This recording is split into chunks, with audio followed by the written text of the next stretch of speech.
honored to welcome Sarah Hurt to the Love Your Mission Inspiring Women interview series. Sarah is an elementary school teacher who has been teaching early childhood education for 14 years, almost 15.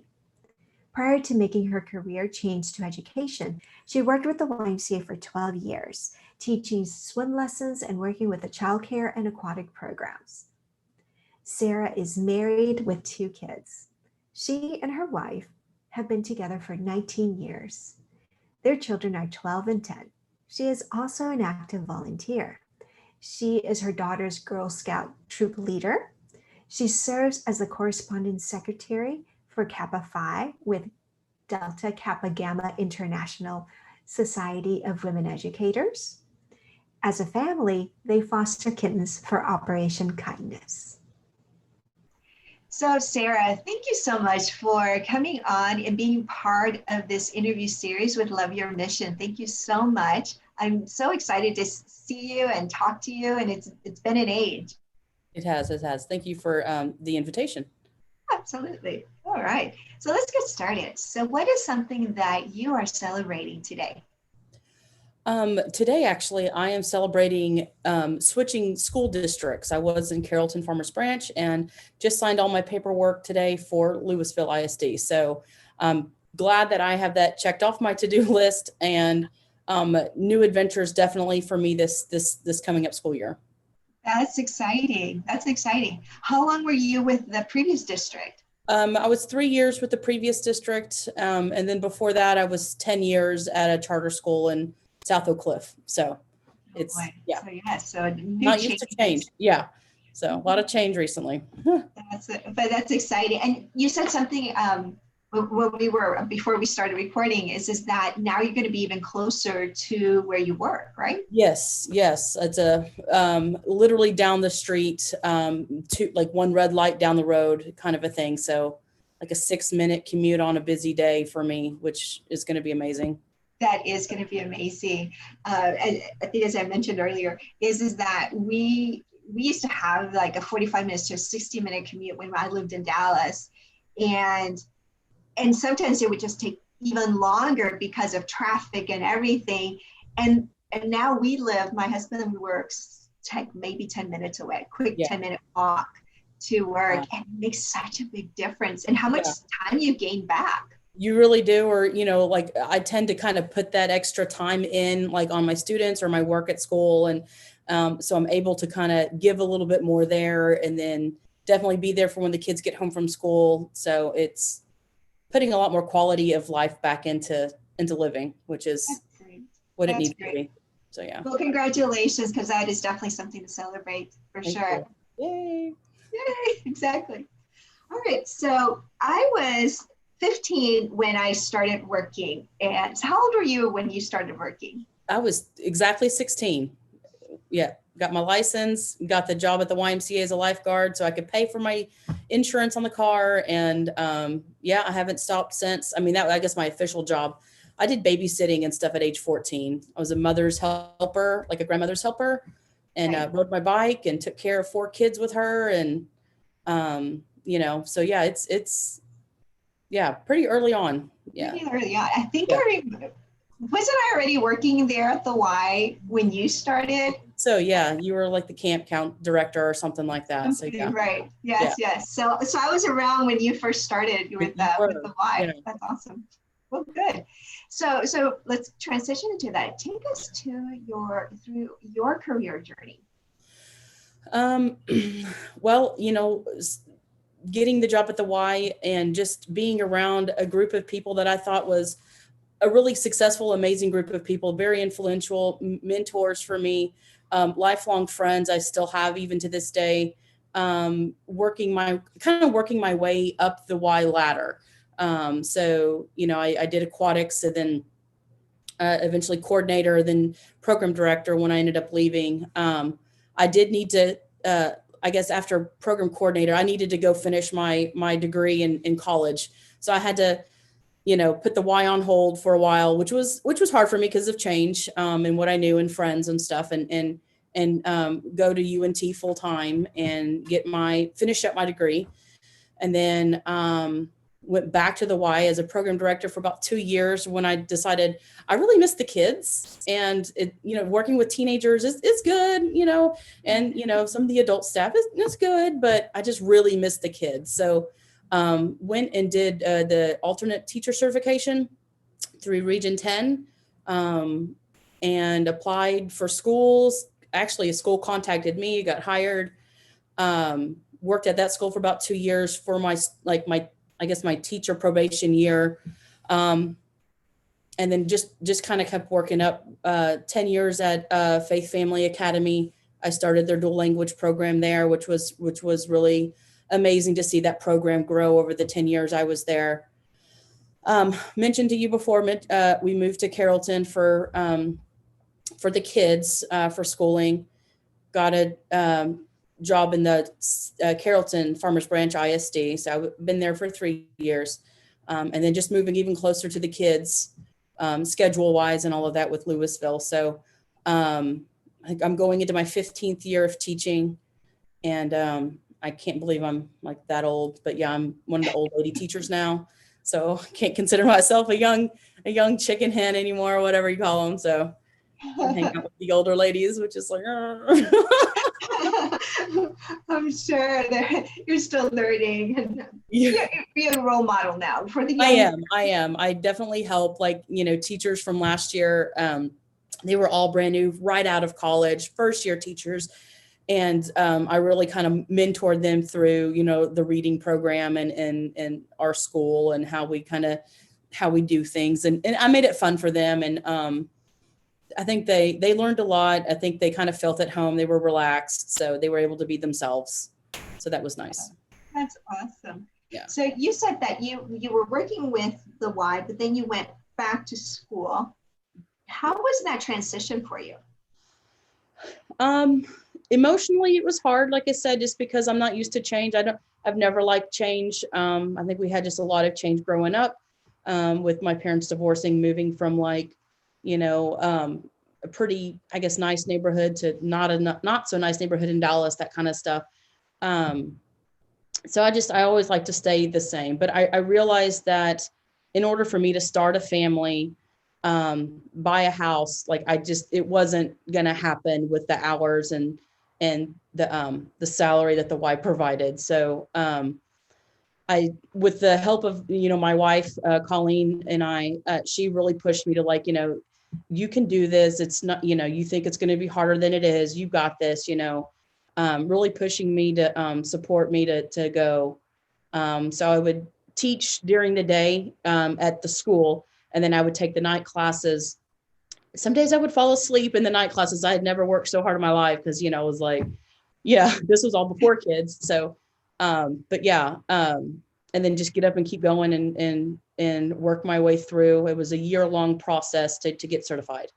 And so studying, taking tests, all of that on top of teaching, grading papers, all of that, making lesson plans. So it was challenging, but I had the support and I had the motivation to pursue it. So that's great. Worked out. So if someone's considering doing something like that, where they're like, okay, you know what, I do want to try to get my teaching cert, even though I've been doing work, however many years, whatever, what would be an advice that you would provide for them? What would be a what? I'm sorry. Advice. Advice. What advice? Yeah, let's do that. I think just, you definitely making your priorities, time management, what's most important, kind of packing that extra smash sandwich for dinner on the way to the school, not what you really want to do, but it's worth it in the end run, that kind of stuff. So you got to make some change, but in the end run, it's so much more worth it. All of the cold smash sandwiches have paid off over the years, just for a better, I guess, lifestyle with having a family, having kids, being able to have vacation time, stuff like that. That's great. Awesome. So with women that I work with, they are trying to determine what it is that they want to do. They've either been having a long-term career, or they've maybe worked from home or they were homemakers and now they're doing a switch and figuring out what they're going to do.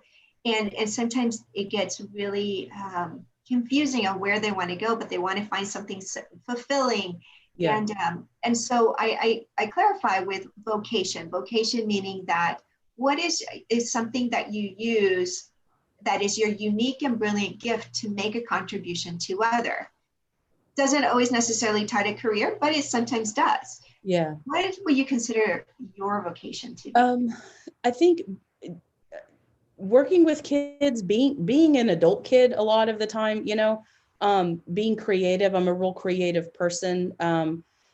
Being able to use all of that together, I've been successful with that. So finding something that, like I enjoy doing, working with kids that, they need a stable adult in their life, Monday through Friday is all I can give them. But, just finding a passion, like working with at-risk kids. I know I did at the YMCA as well.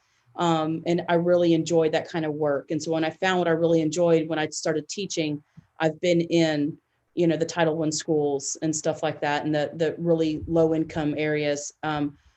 So I know that fulfills me, and I'm able to give something to them. And that motivates me to keep teaching, to keep working.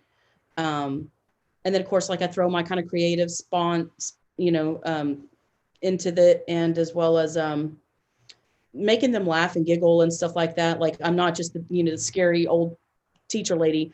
I can goof around with them, make them laugh, giggle, make them feel like they are themselves in front of me. And some teachers aren't able to do that. So I think that. And you were teaching at a young age because you were teaching swim lessons. Yes. And so how is there a comparison with when you were a swim teacher versus now as a teacher for?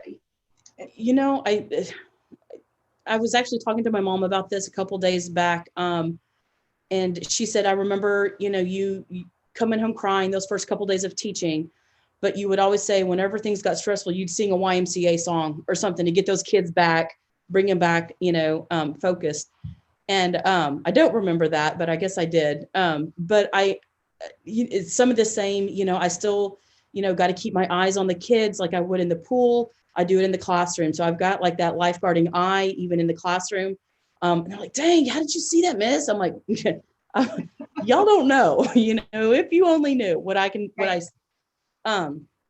so I think, it's like, there's not much of a change. You still had to make lesson plans for swim lessons. You still had to know your, what you were doing, your skills, and same with teaching.